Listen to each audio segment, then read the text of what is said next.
तो मैं आपसे अगला क्वेश्चन ये पूछना चाहूंगी कि जैसे बहुत सारे कपल्स होते हैं, अभी आते आते जब पॉडकास्ट स्टार्ट हो रहा था तो रास्ते में एक मेरे पास सवाल आया कि पति पत्नी में प्यार मोहब्बत बहुत है, दोनों बहुत अच्छे से रहते हैं, बच्चे को भी खुश रखते हैं, लेकिन एक टाइम पीरियड ऐसा होता है कि वो मेरी बात नहीं समझता और मैं उसकी बात नहीं समझती और आर्ग्यूमेंट हो जाता है, जबकि हमें पता है कि हम दोनों एक दूसरे के लिए ही हैं और बहुत प्यार करते हैं। तो ऐसा क्यों होता है? और आप एक काउंसलर भी हैं, तो अगर ऐसा हो तो हम क्या करें?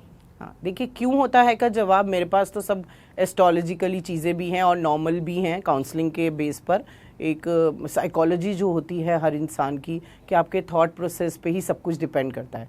पर अगेन मैं बता रही हूँ, जैसे राहु की 18 साल की दशा होती है और या आपकी बृहस्पति की दशा है, उसमें कुछ इंटर पीरियड खराब आ गया तो उस पीरियड में कुछ केतु की दशा डिटैचमेंट देती है, तो आप डिटैच होने लग जाते हो। वो चीज़ जो आपको रोज़ रोज़ दिख रही थी, आप इतना अच्छा बिहेव करते थे, मेरे पास कई आते हैं कि इतना अच्छा था हमारा, अब वो अट्रैक्शन नहीं रहा, अब वो मेरी सुनते नहीं हैं या कुछ ऐसा नहीं करते हैं। तो उसके लिए एक तो ये इसी वजह से होता है कि कोई ना कोई या तो बर्डन ज़्यादा आ जाता है, कोई फैमिली इश्यूज हो जाते हैं, वर्क प्लेस पे कुछ पॉलिटिक्स चल रही है, नौकरी चली गई है, ये वाले रीजंस होते हैं। बट अगर वैसे आप चाहते हो कि आपका प्यार बना रहे और ये जो आर्ग्यूमेंट्स हैं हम ख़त्म करें, तो देखिए जो भी ये पॉडकास्ट सुन रहे हैं या कोई भी दोनों में से अगर ये सुन रहे हैं तो सबसे पहले आपको खुद काम करना पड़ेगा अपने पर, कि पहले आप पेशेंस रख के, कहते नहीं एक चुप 100 सुख, ठीक है। तो अगर आप किसी भी आर्ग्यूमेंट में एक बार चुप होते हो, उसके बाद थोड़े टाइम बाद या 1-2 दिन बाद उसको अपनी बात रखते हो, इसको हम वीकनेस नहीं बोलते हैं। कहते हैं जो पेशेंस जिनमें होती है ना वो स्ट्रांग होता है और जिसमें गुस्सा होता है वो वीक होता है, तभी वो रिएक्ट करता है। तो आप अपनी स्ट्रेंथ को बढ़ाइए। और मैं फीमेल से एक बात बोलूँगी कि आपको ईश्वर ने फेमिनिन नेचर जो दी है, आपको एक फेमिनिन नेचर दी है, वो आपके अंदर आपके ऑरा में है, उसको मत खोइए, क्योंकि आप ही बेस हो, सेंटर ऑफ द पॉइंट जैसे वास्तु में होता है, ऐसे ही फीमेल बेस है घर का। अगर वो अपनी तरफ से वो कोशिश ये करे कि अपनी तरफ से जो चीज़ें, क्योंकि शुरू में क्या होता है कि फीमेल्स सुन लेती हैं, पर मैं ये नहीं कहती हूँ कि आप नाजायज़ कुछ भी सुनो, अपनी बात रखिए, पर बात रखने के तरीके में आपको चेंजेस लाने होंगे। जो कुछ उपाय हैं जो टाइम वाइज या दशा वाइज आपको मिल रहे हैं या आप उससे परेशान हो रहे हो, उनके लिए उपाय कीजिए। तो आप देखिएगा कि धीरे धीरे आपके एफर्ट से, आपके कर्मों से आप किस्मत तक चेंज कर सकते हो। अच्छा, तो आपने जैसे उपाय की अभी बात करी, तो कुछ ऐसी छोटी छोटी रेमेडी, बाकी जिन लोगों को और उपाय चाहिए तो आपको नीलिमा जी से मिलना पड़ेगा, तब तक आप इस वीडियो में छोटी छोटी कोई रेमेडी ऐसी हो जिससे प्यार मोहब्बत बना रहे तो बता दीजिए। देखिए प्यार मोहब्बत के लिए ना सबसे पहले मैं ये बोलती हूँ कि love your self first of all. आप उसके लिए अपने आप की रेमेडी कीजिए पहले, क्योंकि अगर आप खुद से प्यार करते हैं ना तो आप किसी से प्यार कर सकते हैं। तो अपनी ग्रूमिंग, अपना अच्छा होना, तो इसमें मैं बोलती हूँ एफर्मेशंस। आप एफर्मेशंस कीजिए डेली, ग्रैटिट्यूड कीजिए। जब आप शुक्राना करते हैं जो आपके पास चीज़ें हैं, अगर आप उसको रोज़ बोलते हैं कि I am blessed to have this and this, या थैंक यू यूनिवर्स या थैंक यू गॉड, तो हम अच्छा कर सकते हैं। उसके अलावा आप क्या है कि जैसे ब्लेसिंग्स हम यूनिवर्स से ले रहे हैं, गॉड से ले रहे हैं, तो अगर हम डेली रूटीन में कुछ भी बोलते हैं, कुछ भी चीज़, कहते नहीं है यूनिवर्स 100 गुना हमें देता है, तो आप डेली रूटीन में अपने आप को ज़रूर ग्रूम करिए।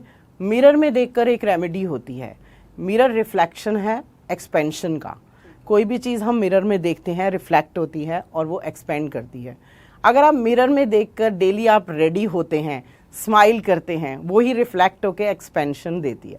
तो आप खुश हैं तो आपको डेली में आप करके देखिए, मॉर्निंग में अगर आप मिरर को देख के खुश होंगे, और उसमें कोई भी आप स्विच वर्ड बोल सकते हैं, जैसे श्रीम बोल सकते हैं, श्रीम लक्ष्मी का भी है, उससे खुशी भी मिलती है, पैसा भी मिलता है।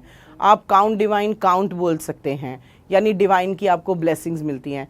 मैं कह रही हूँ आप सिर्फ ये बोलिए कि I am blessed, I am best. आप मिरर में देख के ये वाली रेमेडी कर सकते हो। डेली रूटीन में अपने आप की एनर्जीज़ को क्लींस करना, किसी भी योग से जुड़ना, ताकि आपका रूटीन जो है अगर वो अच्छा है तो आपका घर अच्छा है। और जो छोटी छोटी सी रेमेडीज़ होती हैं कि आप मंत्र करिए, आप दुर्गा सप्तशती पढ़िए, अगर आपको एनर्जी कम फील होती है आप दुर्गा कवच पढ़िए, डेली रूटीन में। आप हनुमान चालीसा ज़रूर पढ़िए, आप सन की एनर्जीज लीजिए, सूर्य को जल दीजिए, ठीक है। इसके अलावा कुछ ना कुछ कुकिंग ज़रूर कीजिए दिन में एक बार। मैं कहती हूँ चाहे मेल है चाहे फीमेल है, कभी फीमेल करे कभी मेल करे। कहते हैं जो हमारा खाना होता है वो ही हमारे जब अंदर जाता है ना, तो उसमें जो आप एक श्रद्धा विश्वास, वो जो एनर्जी होती है वो ज़रूर कीजिए। और छोटे छोटे से रिचुअल जो मैंने आपको बताए हैं कि कपूर ज़रूर जलाइए घर में। आपको अगर लगता है कि नज़र लग गई है या हमारी कोई बैड एनर्जीज आ गई हैं, तो उसके लिए आप एक छोटा सा उपाय कर सकते हैं कि आप काली मिर्च लीजिए, 5 काली मिर्च लीजिए। आप घर से बाहर जा रहे हो, ठीक है, घर से बाहर खड़े होकर ये कीजिए, अपने आसपास का भी वातावरण हो जाएगा, आप कहीं जा रहे हो वो भी अच्छा रहेगा कि चारों दिशाओं में एक काली मिर्च फेंकिए, ईस्ट वेस्ट नॉर्थ साउथ, और एक जो 5वीं है उसको ऊपर स्पेस में आकाश में फेंकिए। तो उससे आपकी सारी दिशाएं जो हैं वो ठीक हो जाएंगी। और जो मैंने बोला, एक दूसरे को गिफ्ट दीजिए, वो इमोशनल बॉन्ड बनाएगा, ठीक है। इसी तरह से सिल्वर ज़रूर यूज़ कीजिए, सिल्वर बैंगल पहन सकते हैं, उससे आप कूल डाउन रहेंगे। आपको बरकत चाहिए, देखिए पैसा भी एक ऐसी चीज़ है कि अगर घर में पैसा है तो सब कुछ है। तो पैसे के लिए हम बहुत सारी रेमेडीज़ बताते हैं कि एक कैश बॉक्स ज़रूर रखिए। कैश बॉक्स में आप कुछ भी, जैसे अभी दिवाली भी आ रही है तो दिवाली पे पूजन करिए, उसमें जैसे गोमती चक्र, कमलगट्टे के कुछ बीज, सूखा धनिया, कौड़ी, इन सबको श्री यंत्र अपने मंदिर में स्थापित कीजिए। शुक्र का है तो शुक्र की एनर्जी को जितना एक्टिव करेंगे घर में, ठीक है, उतनी बरकत होएगी। अगेन बृहस्पति हमें फोकस और विजन देता है। अगर आप केसर का तिलक रोज़ लगाएंगे माथे पर, अपने कंठ पर और नाभि पर, तो डेली बृहस्पति का, यानी आपका विजन अगर क्लियर है, मुझे ये विजन है, ये मेरा परिवार है, ये मेरी मतलब अर्धांगिनी है या मेरा हस्बैंड है या जो भी हैं, बच्चे हैं, तो हमारा विजन क्लियर होता है, हमारी नॉलेज बढ़ती है, हमारी अबंडेंस बढ़ती है। तो इस तरह के छोटे छोटे बहुत सारे उपाय हैं जो आप कर सकते हो। उसकी तो कह रहे हैं लिस्ट है, आप एक ग्रह बोलिए और उसके उपाय लीजिए। जी बिल्कुल, क्योंकि हर चीज़ आप सही नहीं कर सकते, उसका कोई ना कोई सॉल्यूशन होता है, और सॉल्यूशन हमें नीलिमा जी जैसे एस्ट्रोलॉजर ही दे पाते हैं, क्योंकि हम विश्वास करते हैं धर्म पे। अगर आपको हमारा ये वीडियो पसंद आया हो तो हमारे चैनल जीवांजलि को सब्सक्राइब करें